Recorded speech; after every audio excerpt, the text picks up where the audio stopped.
In this video, I'm going to be showing you how to make a mini bike that goes 30 miles an hour and costs $175 to build yourself at home. The first thing you want to do is go on Facebook Marketplace and try to find a mini bike frame. Doesn't have to be good, doesn't have to look great, just something cheap and not too rusty. This one I got for $30. I didn't actually get it for $50, I got it for a little less. And it came with the wheels and tires. The tires did end up needing replaced, so I went and bought some slicks from Tractor Supply, one for the rear, and then the other one I got off my snowblower, which I got a bunch of other parts off of I'll talk about later. Then you will need to get a throttle. I got this one for 12 bucks. Then I got a seat, it was 20 bucks, and a clutch is $20.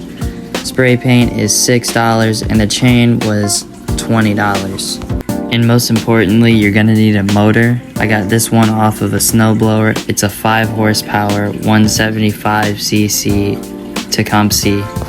These motors are super reliable and super cheap. I got the whole snowblower for $40, I think, or something like that, 40 or 50.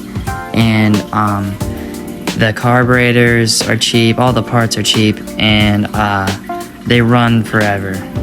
When you get your frame, you're gonna wanna sand it all the way down, almost to bare metal. You can use these little wire brush attachments that go on your drill. It speeds up the process a lot.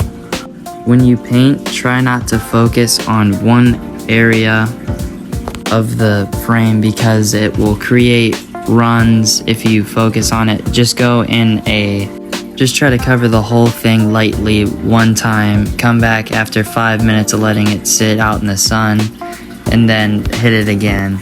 And that will create a great looking frame. Now, I'm not the best painter, I'm not a professional at all, but it'll create a decent paint job, I'll say. Then for the wheels, you wanna use that same drill attachment, the wire brush. It'll clean off all the rust and all that. Like these things I thought were plastic from how much corrosion was on it, but they were just aluminum wheels. These came with the frame.